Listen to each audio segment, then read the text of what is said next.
na carta de Paulo aos Colossenses, capítulo 1.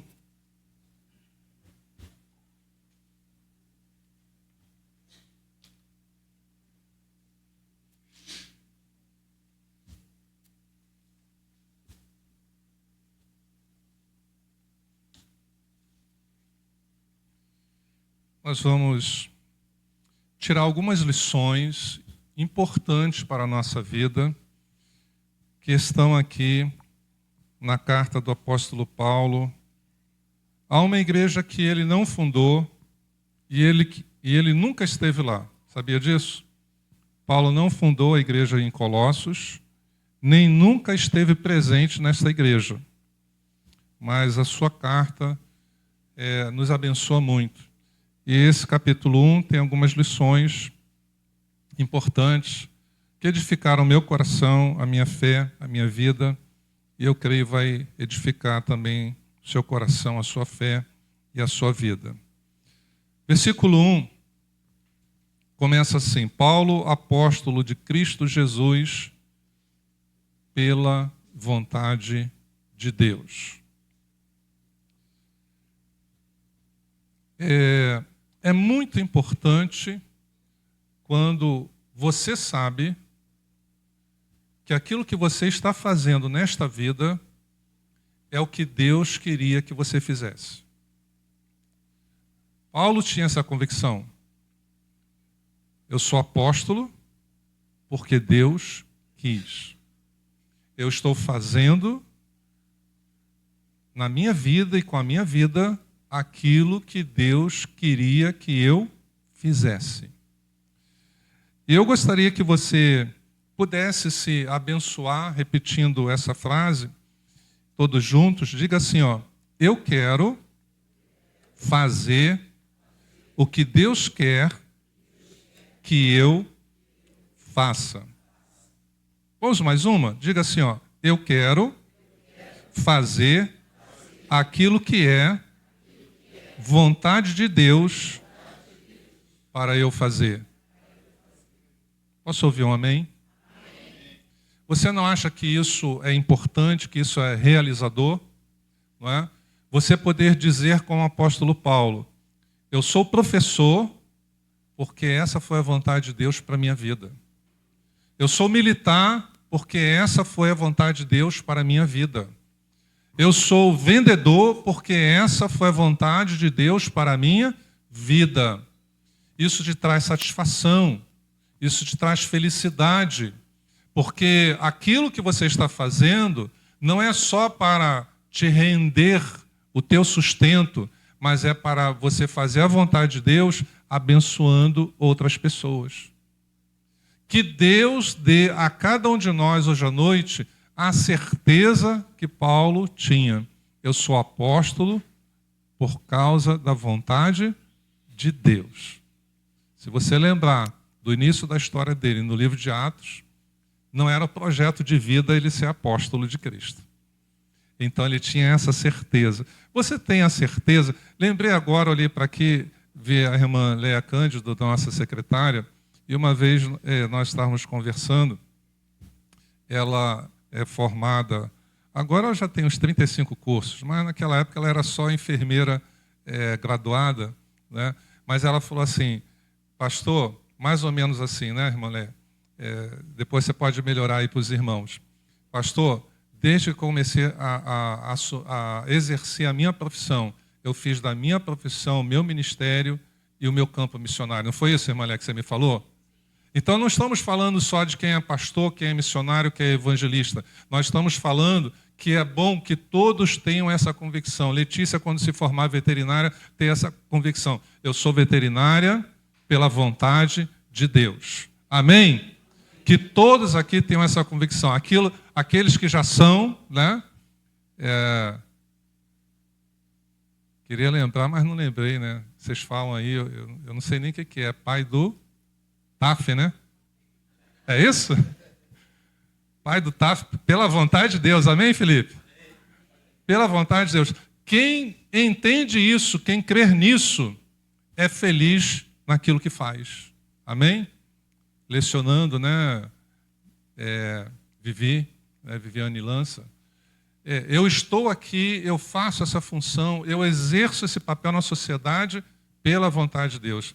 Você, né, não tem dúvida nenhuma, a pastora Simone, né, ela pediu oração para passar, para entrar na faculdade. Então, você é assistente social pela vontade de Deus. Amém? Que nós possamos ter essa convicção e não permita que nada abale isso em você. E depois ele fala assim, no versículo 2, segunda lição: aos santos e fiéis. Você precisa assumir uma posição de fidelidade para com Deus. Ser fiel significa o quê? Ser uma pessoa que cumpre os seus compromissos com Deus. Então não é só crer em Deus, mas é alguém que tem palavra com Deus. Nós gostamos, e como é bom nós sabermos que nós podemos confiar em Deus porque Ele vela pela sua palavra para a cumprir. Mas como é bom quando Deus tem essa confiança também em nós, que quando nós falamos assim, Deus, eu vou fazer isso, você faz. Deus, eu vou orar, você ora.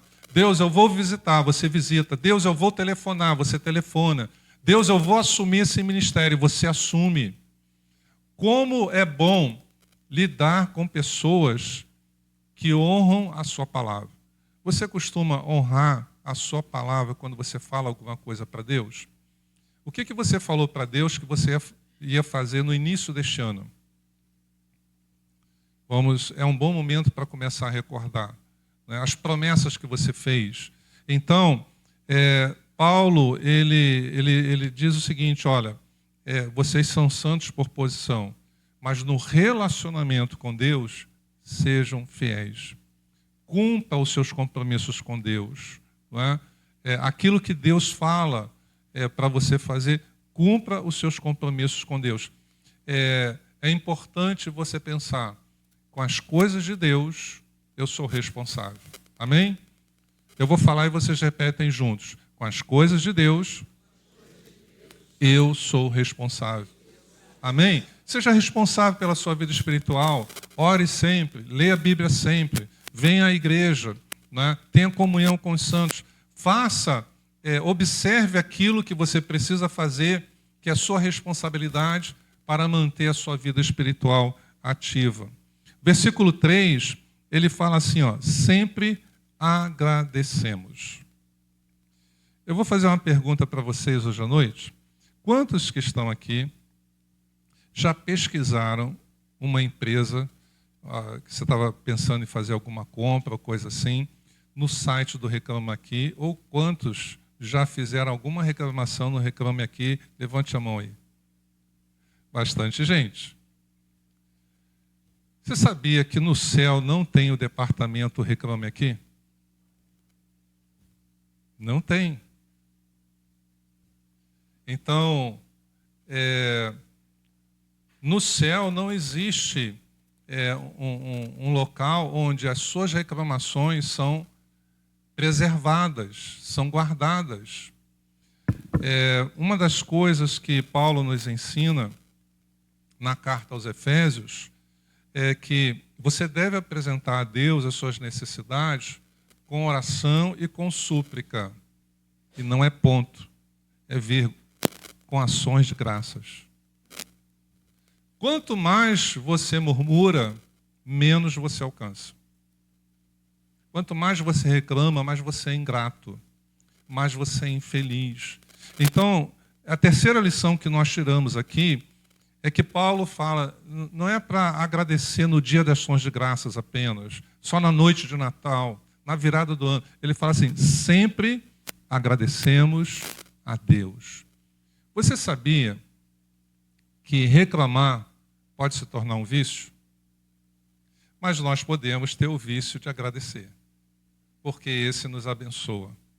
Esse agrada a Deus e esse faz bem para as nossas emoções, para o nosso coração, para o nosso organismo, para o nosso corpo. Então, sempre busque motivos para agradecer a Deus. você vai encontrar. Amém? Se você sempre buscar motivos para agradecer a Deus, você vai encontrar. E Paulo, ele nos dá essa lição. Sempre agradecemos a Deus. Seja grato a Deus em todos os momentos, em todas as circunstâncias, mesmo as circunstâncias difíceis e aquelas que você não entende. É difícil para você, mas não é para Deus. Você não entende, mas Deus entende. Deus entende. Então, agradeça. A quarta lição é: qual é a fama que você tem perante as pessoas que te conhecem? Paulo fala da fama desses nossos irmãos em Colossos.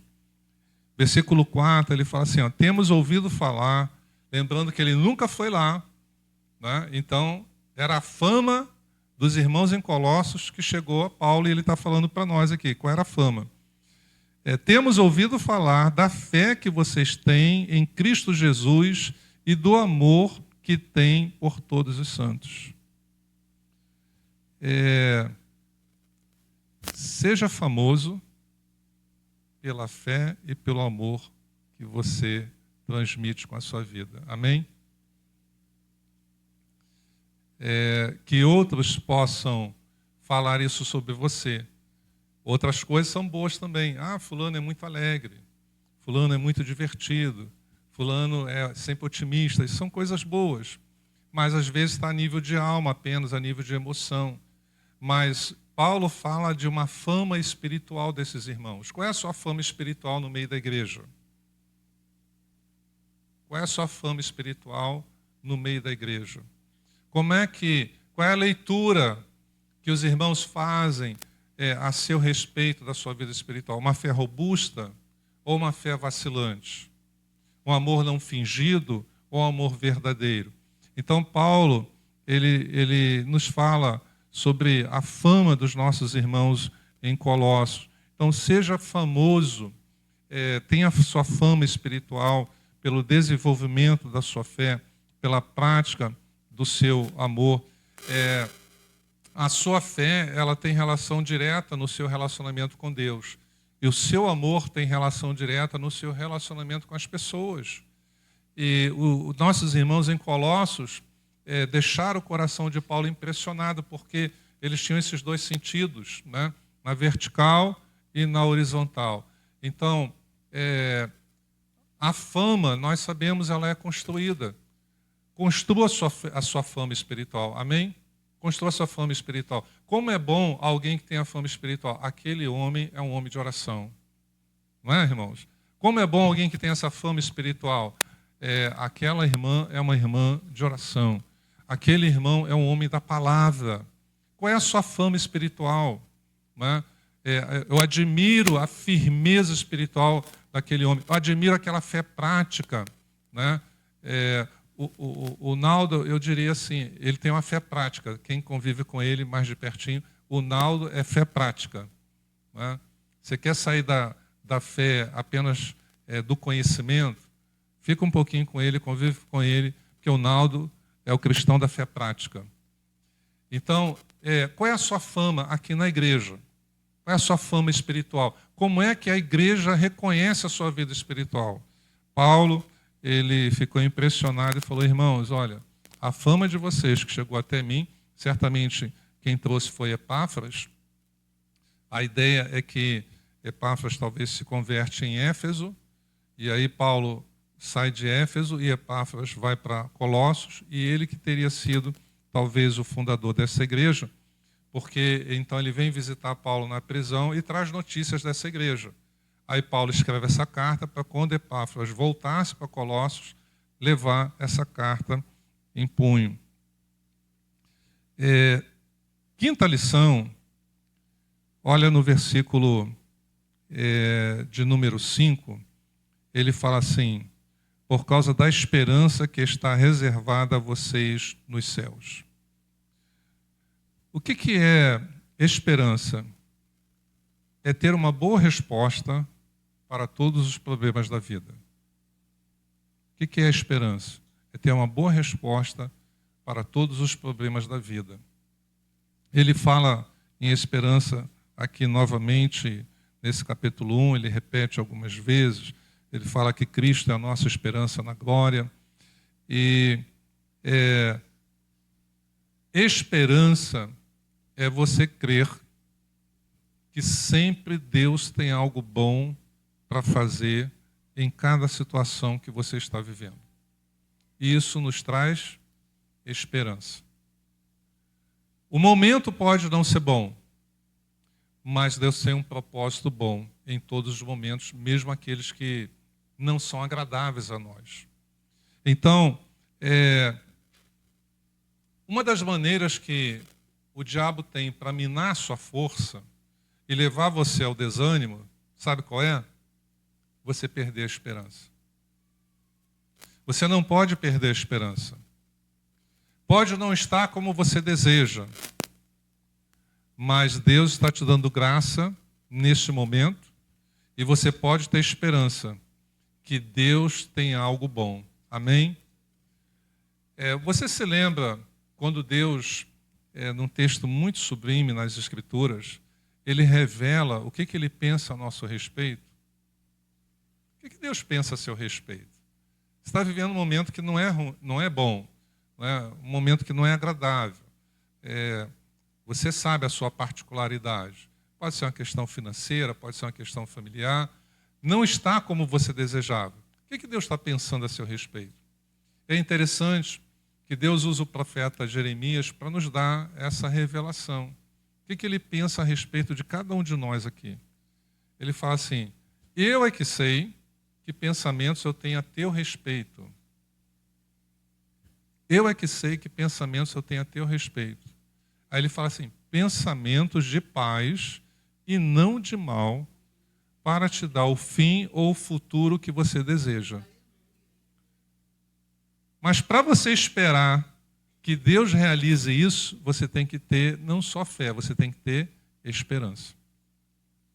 Porque ele fala aqui nesse capítulo 1 também, dá uma olhadinha no versículo 11, ele fala assim: para que tenham toda a perseverança e paciência com alegria. Achou na sua Bíblia? Para que tenham toda a perseverança e paciência, mas não é só ser perseverante e paciente, mas acabado, amuado, cheio de tristeza. Mas ele fala assim: com alegria, porque alguns perseveram e também esperam, mas sem alegria, porque não tem mais esperança. É como se eu não tenho mais o que fazer, então eu continuo. Mas Paulo, ele nos chama a atenção que nós devemos perseverar e ter paciência até Deus agir com alegria. E você só consegue fazer isso com alegria se você tiver esperança. Então, uma das coisas que o diabo não quer que você tenha é esperança. Alguns até não perdem a fé, continuam crendo: não, eu sei quem é Deus, eu sei o que Ele pode fazer, mas não tem mais esperança. Então não tem mais alegria. Mas Paulo, ele nos dá essa lição que nós precisamos manter a nossa esperança. Versículo 6, temos aí mais uma lição importante, quando ele nos diz o seguinte: olha, tenha uma vida espiritual frutífera com crescimento contínuo. Vamos ler o que ele diz aqui no versículo 6. Por todo o mundo este evangelho vai frutificando e crescendo, como também ocorre entre vocês. Como também ocorre entre vocês.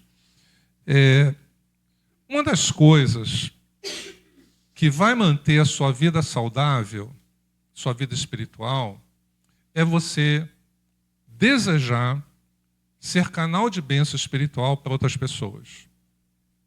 Quando você só cuida da sua vida espiritual somente para o seu crescimento espiritual, mas você não reparte, você não divide com outros, Isso é bom, mas não é o ideal de Deus.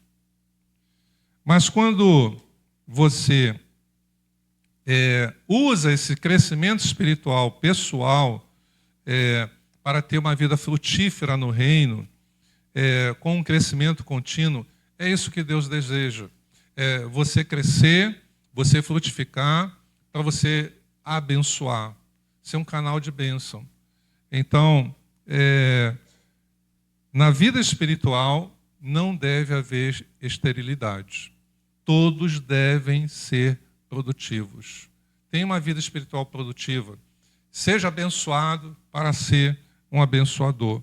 E ainda no verso 6, uma outra lição importante, acho que seria a 7ª, ele diz assim, versículo 6, desde o dia em que o ouviram e entenderam a graça de Deus em toda a sua verdade. Irmãos, quando você entende a graça de Deus em toda a sua verdade, isso muda a sua vida. Porque entender a graça de Deus em toda a sua verdade faz de você uma pessoa eternamente grata a Ele. Sabe o que é graça? É Deus ter te dado aquilo que você não merecia. É um favor que nós não merecíamos. E Paulo, ele nos dá aqui essa lição, a 7ª que estamos tirando aqui desse capítulo, dizendo o seguinte, olha, o problema de alguns irmãos é que eles não entendem a graça de Deus como eles deveriam entender. Tem um entendimento superficial, parcial, mas o meu desejo, irmãos em Colossos, é que vocês entendam a graça de Deus em toda a sua verdade. Não há nada que se compare à graça de Deus. Você está aqui hoje à noite por causa da graça de Deus. Você conheceu Jesus por causa da graça de Deus. Você foi salvo por causa da graça de Deus. A sua vida é resultado da graça de Deus. E a graça de Deus faz você receber de Deus mais do que você merece.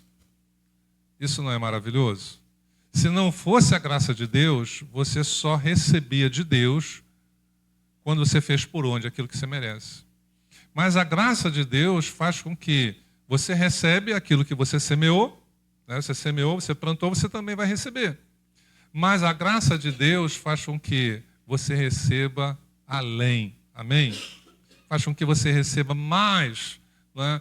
Então, Paulo fala, irmãos, é importante que vocês entendam a graça de Deus em toda a sua verdade. 8ª lição, eu vou partir para o verso 10. Tenha o desejo de agradar a Deus em todas as fases e etapas da sua vida. Ele fala aqui no versículo 10 o seguinte: e isso para que vocês vivam de maneira digna do Senhor e em tudo possam agradá-lo. Em tudo possam agradá-lo.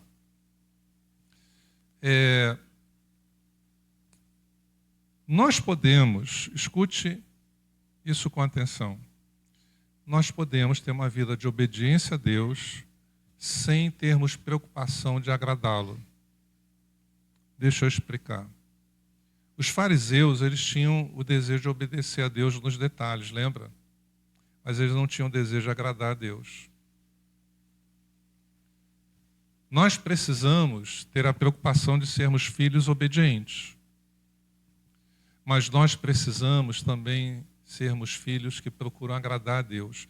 É possível numa família você ter um filho desobediente e ter um filho obediente, mas, contudo, no relacionamento com o pai e com a mãe, ele não tem nenhuma preocupação em agradar pai e mãe. Mas ele obedece. Ele obedece.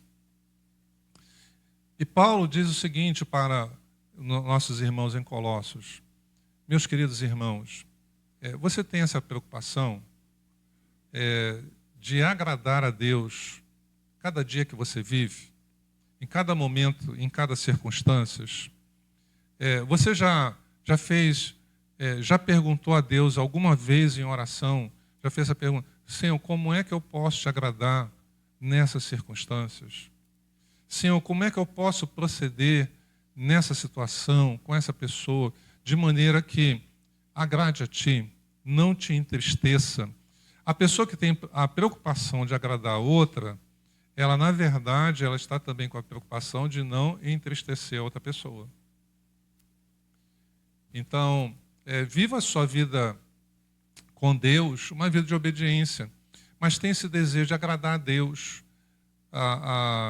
Agradar, às vezes, vai além da obediência, porque ela é aquela questão que, às vezes, é o mimo, é a lembrança, não é? Você pode receber uma visita na sua casa com toda a cortesia e educação, ponto. Mas, além disso, você pode também demonstrar que você está fazendo tudo para agradá-la, para que ela se sinta bem. Então, você tem essa preocupação com Deus? O salmista, ele já falava sobre isso, não tenho certeza agora se é o Salmo 37 ou 34, quando ele fala assim: agrada-te do Senhor. E vai ter retorno se você fizer isso. Ele fala assim: agrada-te do Senhor. 37, obrigado. E Ele satisfará os desejos do teu coração. Sabe por quê? O crente que se preocupa em agradar a Deus, ele está se preocupando em agradar os desejos do coração de Deus. E Deus fala assim, se você se preocupa em agradar os desejos do meu coração, eu também me preocupo em agradar os desejos do teu coração. Então, é algo no seu relacionamento com Deus que vai além de uma obediência, talvez por negócio, talvez por medo de ser castigado, de sofrer as consequências, mas você vive uma vida de obediência, mas você tem uma preocupação, como o apóstolo Paulo fala, em agradar a Deus em tudo. E eu quero terminar vindo aqui para os versículos finais desse trecho, não do capítulo, quando o apóstolo Paulo ele fala coisas importantes sobre quem você é em Cristo e o que Cristo fez por você. A partir do versículo 12, ele fala assim, dando graças a Deus Pai, que nos tornou dignos de participar da herança dos santos no reino da luz. Pois Ele nos resgatou do domínio das trevas, nos transportou para o reino do Filho amado, em quem temos a redenção, a saber, o perdão dos pecados. Parece que Paulo ele quer dizer o seguinte, irmãos, a razão de eu ter falado tudo isso até agora, que você precisa estar disposto a fazer aquilo que é da vontade de Deus você fazer. Você precisa decidir ser fiel a Deus, cumprir os seus compromissos com Deus. Você precisa sempre levantar motivos para ser grato a Deus, para agradecer a Deus. Você precisa ser famoso pelas suas virtudes espirituais. Você precisa ter desejo de ter uma boa fama espiritual, ter esperança em todos os momentos difíceis. Mas aí ele fala, irmãos, tudo isso é por causa daquilo que Cristo fez na sua vida. E ele fala algumas coisas aqui que Cristo fez na sua vida. No versículo 13 ele fala que você foi resgatado. Ele está dizendo o seguinte, na sua vida, quando Cristo entrou na sua vida, houve uma mudança de domínio. Amém? Amém. Quem perdeu e quem ganhou? Ele fala que quando você foi resgatado, olha aí na sua Bíblia no versículo 13, quem perdeu foi as trevas e quem ganhou foi a luz. Posso ouvir um glória a Deus? Ele diz assim, ó, ele nos resgatou de um domínio. Havia um domínio na sua vida antes de você nascer de novo. Havia um domínio na sua vida, mesmo que você não identificasse. Antes de você entregar sua vida a Cristo, você estava de um domínio, mesmo que você não identificasse. E Paulo fala, olha, ele te resgatou desse domínio, o domínio das trevas. E sua vida agora está no domínio da luz, do Filho, do seu Filho amado. Então, ele está dizendo, ó, viva essas lições, viva isso que eu acabei de falar com vocês, porque houve uma mudança de domínio na sua vida. Amém? Glória a Deus por isso. As trevas não são mais aquela, não possui mais esse domínio na sua vida. Às vezes, ela pode tentar readquirir, mas ela perdeu esse domínio na sua vida. Segunda coisa que ele fala é que houve uma mudança geográfica na sua vida. Você foi transportado. Ele diz assim, e nos transportou para o reino do seu Filho amado. Então, houve uma mudança de localização da sua vida no reino espiritual. Amém? Você estava alocado aqui antes de Cristo. Após Cristo, a sua vida foi realocada em outra posição diante dos olhos de Deus. Amém? Houve uma mudança geográfica. Você foi resgatado, você foi transportado, a sua vida mudou de posição geográfica no mundo espiritual. E agora ele diz, você foi redimido. Ele fala assim, em quem temos a redenção. Redimir alguém é comprá-la e com isso ela muda de dono. Mudar de domínio é uma coisa, mudar de dono é outra coisa. E Paulo diz, irmãos, vivam essas realidades, tenha esperança, seja fiel a Deus, tenha uma fé espiritual que os outros vão admirar. Mas ele está dizendo, sabe por quê?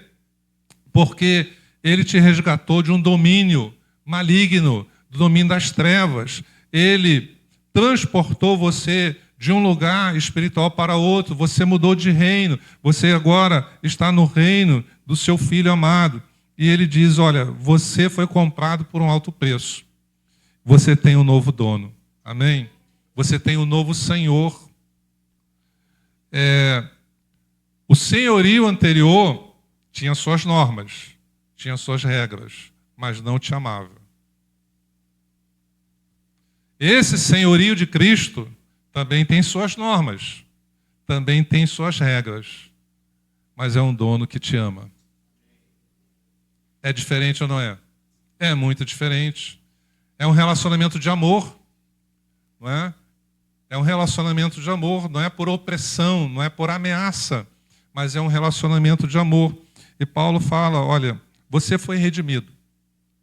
Um preço foi pago pela sua vida, para comprar você, e você mudou de dono. Agora, aquele que é o seu dono, que você se tornou propriedade particular, esse Deus, um dos seus nomes na Bíblia é Deus é amor. Deus é amor. E ele finaliza dizendo que nós obtemos o perdão do pecado. Você foi perdoado. Ele está dizendo o seguinte, irmãos, uma das motivações que nós temos para viver como os crentes em Colossos é que a nossa dívida já foi paga.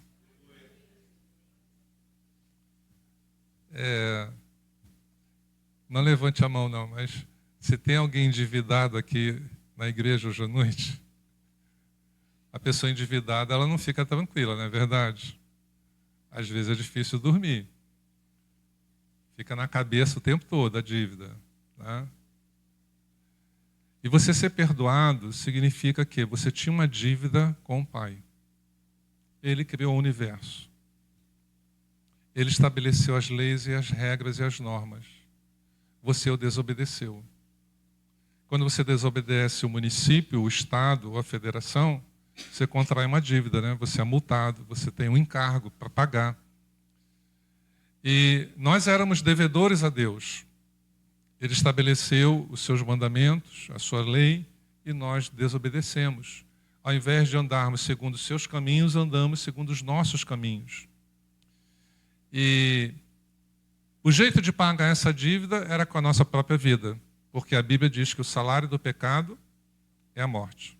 Está devendo é a morte. No mundo espiritual, esse é o pagamento. Mas, se você pagasse essa conta, você estaria perdido eternamente. Então, o que é o plano da salvação que a Bíblia fala? Deus mandou o seu Filho, ele não contraiu nenhuma dívida. Deus sempre falou, esse é o meu Filho amado em quem tenho todo o meu prazer. Jesus viveu não só obedecendo a Deus, mas sempre agradando ao Pai. Entende a diferença? Deus falava assim, eu tenho prazer nesse Filho. Eu tenho prazer nesse Filho, em quem o meu coração se compraz. E Jesus, então, ele não contraiu nenhuma dívida. Ele não tinha pecado para ser pago. Mas ele é condenado pelos pecadores. E nos substituindo, morrendo a nossa morte. E Deus, então, ele diz o seguinte, olha, se ele pagou a tua dívida, se você colocar a sua fé nele, então a justiça dele eu atribuo a você. Eu vou declarar que você está justificado pela fé. Você não está inocentado, você não foi inocentado. Deus não nos inocenta, mas ele nos poupa das consequências. Entende a diferença? Então nós somos pecadores perdoados, não somos pecadores inocentados. Mas Paulo, então, ele termina dizendo, olha, viva essa vida que Deus tem para você em Cristo, porque você foi resgatado, você foi transportado, você foi redimido, você foi perdoado. Como é bom. Eu vou terminar contando para você, e alguns já ouviram, não vão ouvir pela primeira vez, a minha experiência de conversão, né? Eu passei um ano indo à igreja, todo domingo eu estava lá no culto, todo domingo eu aceitava Jesus no meu banco, mas eu não tinha atitude, né? Muito tímido, não ia à frente, não levantava a mão, não expressava. E eu me lembro que eu orava assim no meu lugar, Deus, o Senhor é onisciente, o Senhor sabe que eu estou arrependido, eu te peço perdão e que eu aceito Jesus. Mas acabava o culto, eu tinha medo de morrer. Eu não tinha certeza da salvação. Porque Paulo, escrevendo a carta aos Romanos, ele diz que para você ter certeza da salvação, você tem que fazer duas coisas, não é uma coisa só. Você tem que fazer duas coisas. Uma eu fazia, a outra não. Ele fala assim, se creres com o coração, é uma coisa, isso eu fazia. Aí a segunda coisa ele fala assim, e confessares com a tua boca a Jesus Cristo como Senhor, serás salvo. Porque com o coração se crê e com a boca se confessa para a justiça. E quando eu confessei, então, a Jesus publicamente, é que eu tive a certeza da salvação. Mas enquanto eu não fiz isso, eu tinha medo de morrer. Eu tinha medo de morrer. Eu não tinha certeza da salvação. Eu não tinha certeza que a minha dívida estava realmente paga. Então, como é bom... ninguém aqui quer morrer, né? Tem alguém aqui planejando morrer essa semana? Ninguém, né? Até agora, ninguém. Nós queremos aproveitar o tempo que Deus tem para nós aqui da melhor forma possível, não é, irmãos? Vivendo essas realidades que nós aprendemos aqui hoje à noite. É uma vida que agrada a Deus em tudo. Mas apesar que nós não queremos, olha, não existe nada que pague você não querer morrer, mas você saber, se eu morrer essa noite, se eu morrer amanhã, eu vou estar na glória. Não estou preocupado para onde a minha alma vai. Isso não é mais uma preocupação na minha vida. Não estou mais preocupado com isso. Porque com o coração eu criei e com a boca eu confessei. Meu nome está escrito lá no livro da vida. Meus irmãos, tem outras lições preciosas aqui, mas eu quero parar por aqui. Eu convido você a ficar em pé, a orarmos agora.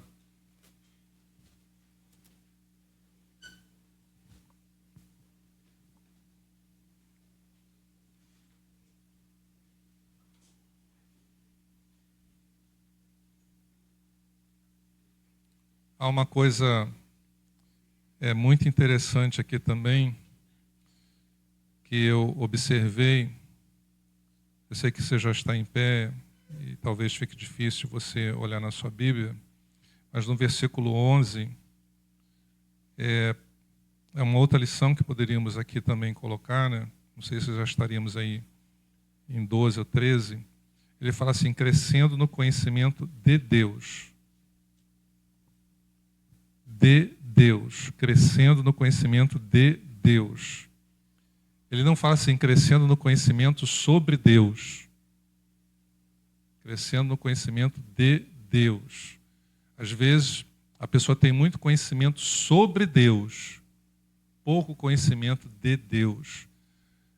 O que eu entendo, que quando Paulo fala assim, tendo conhecimento de Deus, você saber como é o coração de Deus. Como é o caráter de Deus. Porque se você conhece o coração de Deus, você sabe a sua maneira de agir. Você entende Deus. Você sabe o que Ele faz, por que Ele faz, qual é o propósito quando Ele faz, quais são os seus objetivos. E você entende o comando que Ele dá. Então, nada de errado você conhecer sobre Deus, mas isso não transforma a sua vida. O diabo conhece tudo sobre Deus, melhor do que nós, porque ele viu Deus face a face. Ele esteve lá. Deu para entender? Mas o conhecimento de Deus, ele não aplica na sua vida, na sua existência. Ele rejeitou. O que transforma você não é o conhecimento sobre Deus, mas é o conhecimento de Deus em você. Vamos orar? Converse com Deus, fale com Deus a respeito dessas lições, daquilo que Ele te falou hoje à noite. Fale com Ele que você quer fazer aquilo que é da vontade dEle para você fazer. Fale com Ele que você quer ser fiel. Você quer um Deus que tem a palavra e Ele quer um filho que tem a palavra. Você vai ser fiel. Você vai ser uma pessoa que vai honrar os seus compromissos espirituais, seu compromisso com Deus. Fale na sua oração que você vai sempre encontrar motivos para ser uma pessoa grata. Em qualquer situação, em qualquer momento, você vai ver algo, você vai ver ali o indício da mão de Deus ali. Né? E fale com Deus, Senhor, eu quero ter uma fama espiritual que me alegre e que traga glória para o Teu nome. Eu quero ser famoso pela minha fé em Ti, pelo meu amor pela igreja, meu amor pelos irmãos. Eu quero, Senhor, crer, mas eu quero também ser alguém que tem esperança. Que sempre haverá uma resposta em todos os problemas da vida, porque o Senhor está comigo. O Senhor está comigo. Eu quero entender, Senhor, com profundidade a Tua graça. Isso vai me tornar uma pessoa completamente agradecida. Isso vai impedir que um dia eu possa virar minhas costas para o Senhor. Ninguém vai ter uma graça para me oferecer como a Tua graça. Senhor Deus e Pai, nós te agradecemos nesta noite, porque nós podemos tirar essas lições da Tua palavra para a nossa vida, para a edificação da nossa fé, para trazer despertamento espiritual para nós. E nós queremos te pedir, ó Pai, que aquilo que a Tua palavra nos desafiou nesta noite, nós possamos corresponder a esse desafio. Nós possamos ter o desejo de viver essas realidades. Sobretudo, porque o que nós somos em Cristo e o que Cristo fez por nós nos capacita a isso. Jesus, ele nos resgatou, ele nos transportou, ele nos redimiu e ele nos perdoou. Assim nós oramos gratos em nome de Jesus. Amém e amém.